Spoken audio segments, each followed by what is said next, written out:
చేస్తే ప్రభువు నమ్ముకున్నాం. నేను నా పెళ్ళైన తర్వాత వెంటనే మళ్ళీ విగ్రహారాధనలోకి వెళ్ళాను. 2 మాటల్లో చూచాను. విగ్రహారాధనలోకి వెళ్ళిన తర్వాత నేను పొలం వేసుకునేవాడిని. పొలంలో అప్పు అయ్యాను. అప్పు అయిపోయిన తర్వాత బాగా ఇక నేను తీర్చలేనన్నంత నిరుత్సాహంలోకి వెళ్ళిపోయాను. మా అమ్మ ఒక మాట నిందండి. ఏమిటంటే మా అమ్మ చర్చికి వెళ్తుంది, నేను పెళ్ళైన తర్వాత అక్కడికి నేనేం చేస్తున్నాను, మళ్ళీ తిరిగి విగ్రహారాధన చేస్తున్నాను. ఎందుకంటే నా భార్య బాగా విగ్రహారాధన కుటుంబం నుంచి వచ్చింది మా ఇంటికి. నన్ను ఆమె చాలా స్పీడ్గా విగ్రహారాధన వైపుకు లాగేసింది. అందుకని నేను మళ్ళీ విగ్రహారాధనలోకి వెళ్ళాను. ఎప్పుడైతే అప్పులయ్యానో మా అమ్మ ఒక మాట ఉందండి, వీటి ద్వారా కుటుంబానికి పంపక దరిద్రం వచ్చిందని. అంటే నాకు ఆ మాట చాలా బాధేసింది. నేను చచ్చిపోతే కొంపకేమైంది, దరిద్రం వదిలిపోయింది కదా.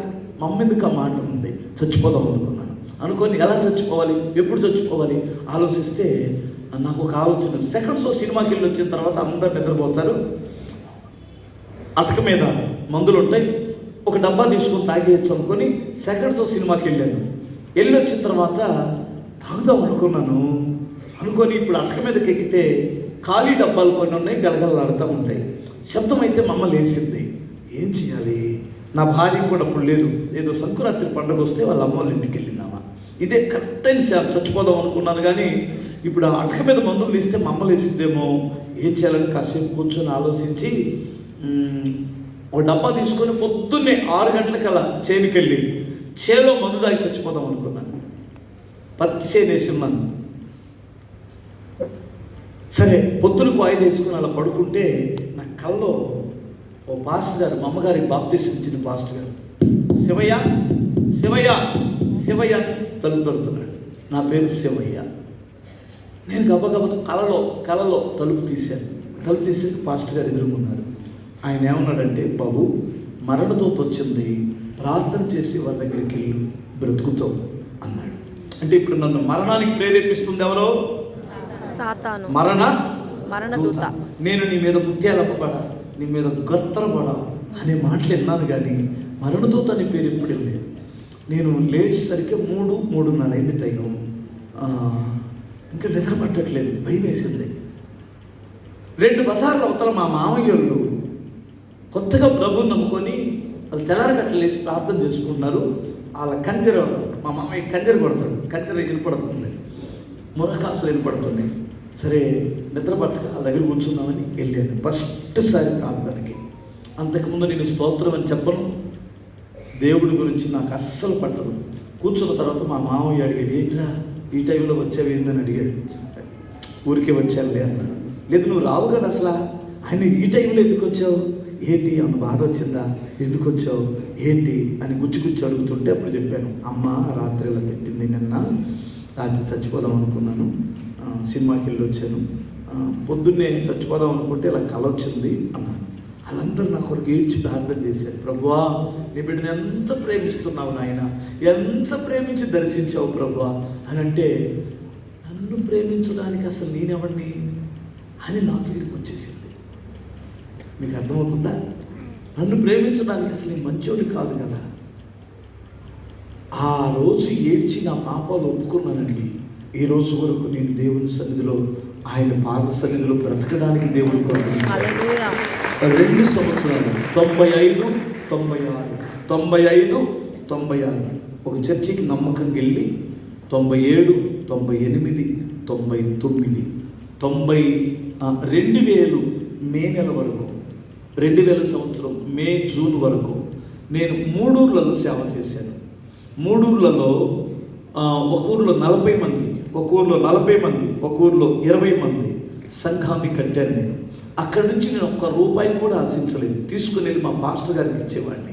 ఎందుకంటే నేను సంపూర్ణ సేవకు రాలేదు కదా, ఆ డబ్బులు తినడానికి నా అర్హుడును కాదని నా సొంత పని నేను చేసుకుంటూ 3 సంఘాలు కట్టిన తర్వాత ప్రభువు నన్ను పిలిస్తే ఆ రోజు నేను బయటకు వచ్చాను, సంపూర్ణమైన సేవకు వచ్చాను.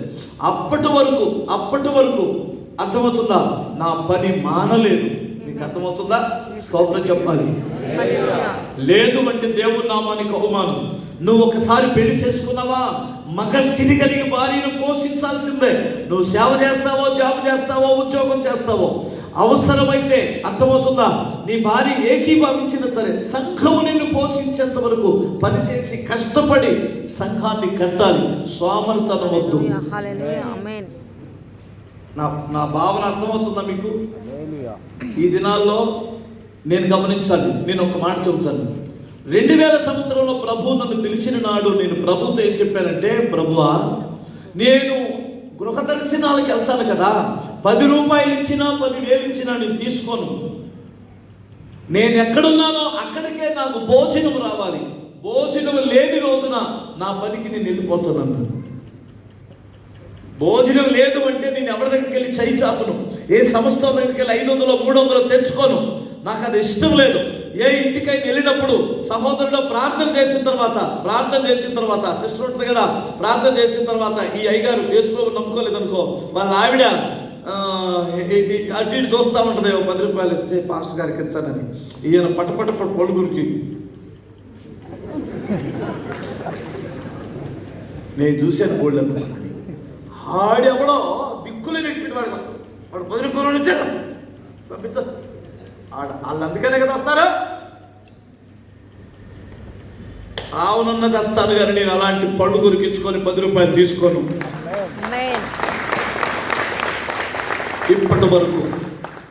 ఇప్పటి వరకు నన్ను ఏనాడు దేవుడు పస్తుంచలా. స్తోత్రం చెప్పాలి.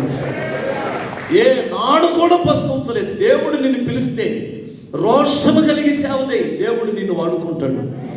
అంతేగాని స్వామర్థనం వద్దంటాను నేను. మీరేమంటారు? హల్లెలూయా. లైన్లో నిలబడి ఆడు 500 రూపాయలు ఇస్తే ఎక్కడో 450 రూపాయలు ఛార్జీ పెట్టుకొని లైన్లో నిలబడతాడు. మిగిలేదంతా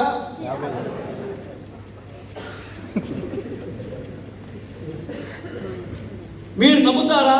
ఈ 25 సంవత్సరాల్లో ఫలానా సంస్థల్లో 500 రూపాయలు ఇస్తారంటే నేను లైన్లో నిలబడలేదండి ఈ రోజు వరకు నేను లైన్ అంటే లైఫ్ నా తిరిగి వచ్చి తీసుకున్నానండి. మీరు ఏమన్నా అనుకోండి, స్తోత్రం చెప్పాలి. ఇంకొక మాట చెప్తాను నేను. ఏమిటంటే, ఒక భయంకరమైన తీగ ఉంది, పనికిరాని తీగ. నాబోతు అని ఒకడున్నాడు. నాబాలు. ఈ నాబాలు దగ్గరికి దావీదు కొంతమంది మనుషులు పంపించాయి.